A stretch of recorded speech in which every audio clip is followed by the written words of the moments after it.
Hello, welcome to the Brand Bravery podcast. I'm Amy Purdy, the Brand Explorer, and I am here to help inspire you to bravely overcome your challenges on your business journey by hearing how others have overcome theirs, pushing forward and taking the next step, whatever that needs to be at the time. It's a brand new adventure for your business journey. Rachael Beattie is an ADHD cheerleader, helping you to calm your everyday overwhelm and grow your business with speed. She has ADHD and bipolar and has battled with obesity, depression and trauma along her journey. She's a certified mental health and movement coach, ADHD coach, and the founder of the Neuro business community. You had some problems when you were at school. Is that where you want to start talking about your story? Yes, I think that's the Yes. part of my mission now, is to support as many neurodivergent people look at the past and sort of bring awareness from the past to support the future. And what I mean by that is look at school. What was the struggles in school? What was the struggles like at first school, middle school, high school, college?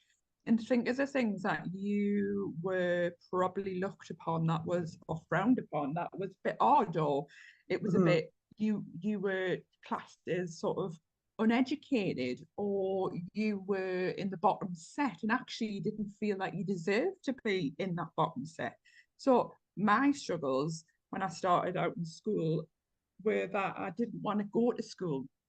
And now at 36, I'm looking at why I didn't go to school. So part of my recovery is writing a letter to my teenage self, which has been fantastic. It's absolutely been fantastic because I struggled with interaction with people. Like, I struggled holding conversations. You wouldn't believe it now, but at school, I really struggled holding conversations. I was just not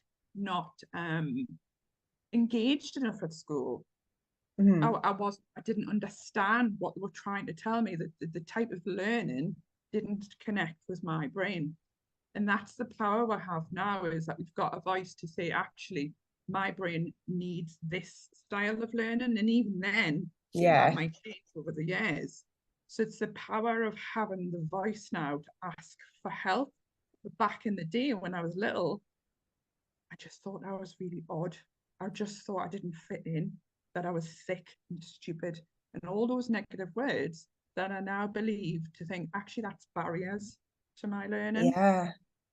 So yeah, that's a big part of my mission, to support other neurodivergents to get over those negative words that are constantly going around in our brains, that we are And I think a lot of people can relate to those same feelings that you'll have had at school as well. So how did you then transfer that into, well, there's quite a lot of things that have happened in between then and now, aren't there? So do you want to share a bit about that journey?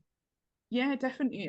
So when I got to around about 13, 14, possibly 15, something like that. It was like GCSE time. And yeah, just didn't, my mum and dad got divorced, and I was in this whirlwind of just feeling so chaotic. And that's, sums up my ADHD brain of a lot of the time. It's very chaotic, very noisy, very busy. But how I went through my teenage life was, I actually fell into the world of using alcohol, because when I had when I went out on the weekend with friends and stuff at such a young age now, it was a time for when I could sort of release and be me and get the confidence, and my brain would actually feel quite calm, to calm the chaos, but far too young in an adult's world. And that really has had such an impact of me growing up. But that was a way of me dealing with, that was my go-to way of dealing with the world. So left school with no GCSEs, and then fell into the world of wanting to be be in the older groups. I felt like I was an older generation. So I did go to college.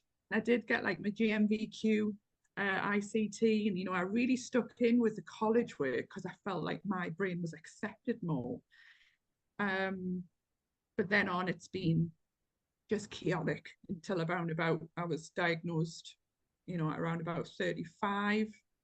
So yeah, it's I think using alcohol, using sort of binge eating was my big go-tos at a younger age. Debt, unfortunately, using money as a stimulant, as a go-to to make me feel happy. Now I can sit at 36 and know that happiness starts within. And I used to feel sick at that when people used to say, "Oh, what? Yak." That sounds all very hippy dippy, but actually, it really is. It really It's is. so you now. I know. And like I sit Yeah. with t-shirts on saying you've got this, and the empowerments that I want to hand over to the next generation of feeling accepted at any which way, any color, Yeah. any diversity, any sort of language, any which way you want to twirl around in the classroom, any which way you want to jump up and down and have fun. If it's tantrums, if it's emotional dysregulation, you are accepted as you, and that's the big thing that I probably craved as a younger Rachael Beattie. Yeah, and I love that now you do, like you say, you wander around with those t-shirts on and they always say something, and I was like, I have to read what you're wearing. And I it's know. like you are an expression of everything that you stand for, like just even without even having to open your mouth. That's So, it, yeah. and I think because I have a bit of a memory issue, part of me being neurodivergent, especially being ADHD, I'm always on to the next thing. So I have forgotten a lot of the time what I've said, train of thought. So it's always nice to have reminders around the house, or what you wear, the people you surround yourself with. They're the reminders of the right things that you need in your life, because I'd forget. I'm completely Yes. forget. So you had these problems with alcohol, with debt, with food. So then you did something amazing after that, didn't you? I did. I decided enough was enough. Mm. I had gone through a traumatic time with my mum, and she had an accident that changed my world massively. She had a brain injury, and she's recovering now, 6 years recovery of a brain injury. And at that time, I was like, wow, life needs to sort of stop, change, pivot, whatever it needed to do. I just needed to not use alcohol or food. So I decided to go on this mega mission, as I do, and decided to lose 7 stone. Maybe a form of addiction, though, looking back, even though that I felt so well, but I used to just run like 36 miles just for the crack on a Sunday. Don't do that now, because I'm now recognizing that could be part of actual another addiction. So it was wonderful to go through that transformation of being 18 stone and losing 7, and the lessons learned through that time. Mm. I've stopped alcohol, which is just so freeing. It's 4 or 5 years or something being sober. People often say, like, what was the turning point for that? And I just had enough of wasting money, feeling utterly rubbish, and wanted for my mental health to be stable. And having alcohol in my life didn't allow me to feel stable.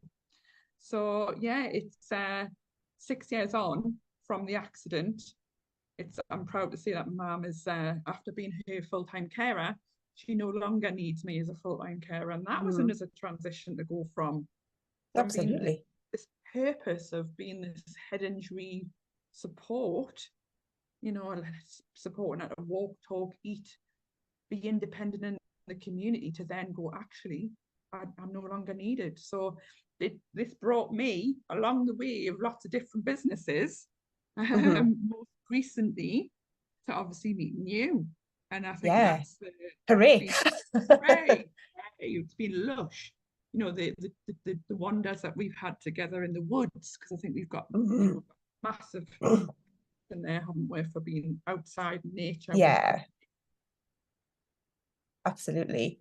And I think it's been really great for me, because like when we kind of missed the bit where you started Mind Strong, but after you'd lost all of your weight and got really into exercise, you started Mind Strong, didn't you? And that was around about the time I got to know you and came along and did some exercise stuff too. But what I really liked about that was that it wasn't just exercise, it was mindset as well. And it was like a combination of lots of things to make you feel good, which again has led to where you've got to now, which we'll get to in a minute. And yes, and I came along and did some really great stuff with you, but also became your friend, which was awesome. And I think it's really interesting, you know, as we've got to know each other, like find out where you come from and like join all those dots, you know, and you're very open about, which is great, because I think people are going to be really interested in your story, because it is amazing. I feel like we've kind of just scratched the surface. Wow. But it also means that the things that you're doing now, which we'll talk about in a second, I think people might relate to you more and more, because they get to know you through all of your journey and all the things that you're really open about sharing, which is amazing. That's it. Like, and now I sit and I think Mindstrong was I created Mindstrong after the accident, because you know, the brain is such a it's our main operating system. So you know, you can't replace the brain. You know, if you I don't know, you can get replacements of hips and whatever, but a brain, you've only got one brain. So when that is being damaged to the extent of what I've seen, witnessed, heard, with the emotion, I just know that we have to look after our brains, and with that is the people around us, what we eat, how we move, how we talk to ourselves. And then Mindstrong was like it's you know, a point in the sand sort of thing, saying this is part of history to make a difference now. And obviously I started Mindstrong all about empowering people to tell their stories, and this was through lockdown. Obviously it was 2020 in March, and I started online with some amazing affirmation t-shirts, amazing jumpers, you know, having cuppa and a coffee on a Sunday night when everybody was in lockdown. It was, you know, it was making such a difference. And then that's when I decided to add the benefits of moving for our mental health. So even going for walks in nature doesn't need to be burpees and handstand walks. And if you want, which is nice, I just can't do that. But walks in nature, you know, having that time. I used to sit at the doctors when I was so unwell, and we used to say, go out for a walk. And I'm going, what? I'm broken. I'm like, I feel like I'm dying, and you tell us to go for a walk. But, you know, it's on. I can understand why, because it's nature's medicine, being outside and moving and being with friends and talking therapies as you walk. Absolutely. It's marvelous. Absolutely marvelous. Yes. And you're an expert at that. And empowering other people to do it and feel that they can get to a point where they can do that. So I think that's really important, isn't it? Yeah, so you just ran Mindstrong for quite a while, and then you've transitioned. I feel like you've transitioned lots of times in a similar sort of area.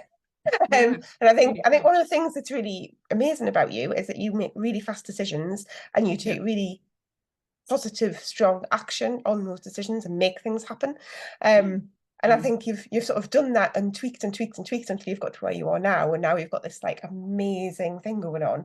So do you want to tell everyone what you are doing now? Yes, so I have to catch up with my brain and go, what am I doing now, Rachel? What are you doing and now? I used to always think this was a bad thing. You know, it is very, very spicy brain, popcorn brain. You know, I got a tattoo of some popcorn because my brain does fire off. But and a lot of people don't like this term, but I use that as my superpower. Gets us into trouble sometimes.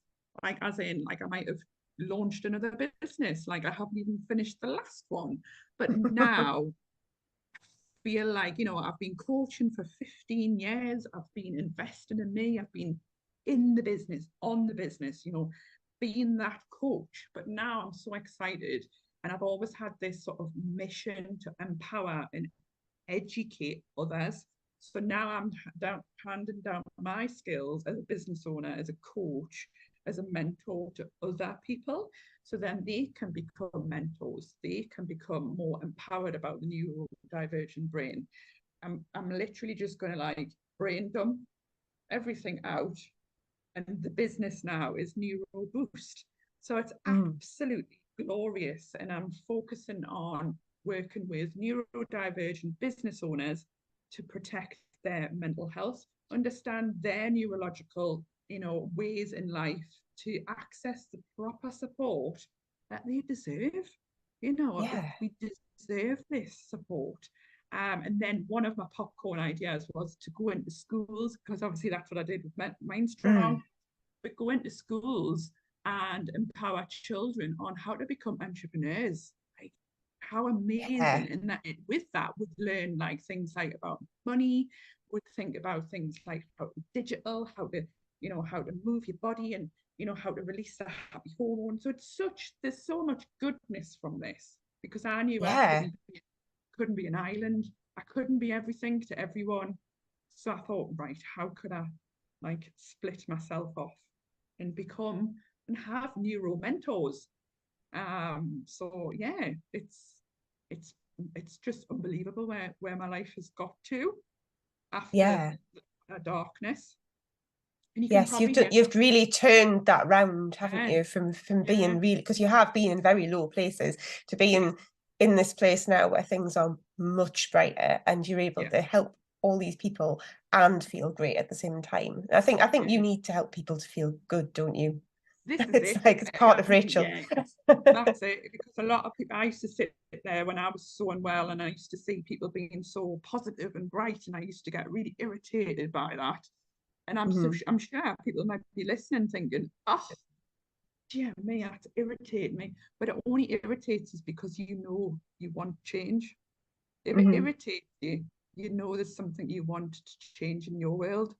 So it's always a life lesson. What is the lesson that I'm learning right now through this darkness, through this excitement? What is the lesson? And I think that's the joy now of coming out the other end. Yeah. And I think as well, you're not always like, you're happy. You do share the lows as well. And which again thinks, that sort of means that people aren't going to be looking at you going, oh, she's always happy. They're going to see a more balanced view, really, aren't they, of how things are, that again is relatable to them. And I think it's really, it's amazing that you can take all these things. And obviously this podcast is called Brand Bravery, and it's all about those moments where you pick things out and become brave. And you have lots of moments. I mean, I made notes for all of my guests, and I've circled things in green that I think highlight bravery. And yours is basically I just wrote brave at the top of it in green, because I think you are very brave. I think you've been through so many things that again you've turned around, for yourself, but also for other people, and not just like close family and friends, but for other people who are in similar situations. And I feel like you're always stepping up into that next level of bravery with what you're doing in order to make your business more powerful and make things better for yourself and other people. So you're just like all round brave. I love that. When I'm sitting, I can't wait. I've got this image in my head of a picture that I want to do, like a photography, like me wearing some massive big granny knickers, right? And like the superpower sort of scenario with a cape on and big granny knickers. Yes, like, oh, do this. I mean, like coming back from being away at the weekend for an amazing time away at our retreat. And I've come back, and I mean, my branding anyway is becoming like a rocket, because I feel like it's just it just shows. And obviously you're all about branding, but I feel like that is a brand now that I can like be excited about, because we're rocketing off, we're taking off, we're giving power to people, other neurodivergents that have always felt like hidden away. A bit like a female Hugh Jackson of Greatest Showman. So if anybody's watched The Greatest Showman, please, if you haven't, go and watch it. But the leader, he sort of wants to bring all the different people together in this circus empowerment, and I feel like that's what I'm doing. I feel like it's, I love that. So you're the circus leader, the ringleader. Is that what it is? Yeah, the ringleader, I love that. The spaceman, whatever. Space. So, fantastic. Okay, so you need to share some tips with us now about how we can have brand bravery or amazing success in our business, because obviously you have been there and done that many times, so you're an expert. No pressure. So what have you got for us? I think the biggest top tip is knowing that there's always a way. And this is a life lesson come from the time with my mum, as when she had, you know, gone through a brain injury. Now, something called neuroplasticity is a mouthful, but that is a proof. That is proof. You know, people need proof to know, to trust that there is always a way. So with neuroplasticity and brain injury, so if there's a bit of brain that's been damaged, or you're just not working as it should be, what the brain does is it always makes a route and it goes around the problem. So it always finds a way to either goes over, under, to the side. You know, there's never, ever, it never stops. It never, So ever clever. stops. Oh, isn't it? And that is Yeah. the proof. Like, yes, okay, it's been a horrific time to go through to learn this proof, but the life lesson in that is there's always a way. So even if you're sitting there right now listening to this thinking, I feel stuck, I don't know what to do, I don't know which way to turn, I can't see the wood for the trees, just take a step back, go into nature, you know, have a friend, coffee, but listen inside to what your intuition and what's your gut saying, you know, but know there's always a way. So that's a massive top tip. And I think that's the biggest top tip ever in the world, because it's just like, there's always a way. And another thing really is having positive affirmations on your t-shirts, around your house, little reminders around the house, just to give you that little spark of, oh, yes, can do that.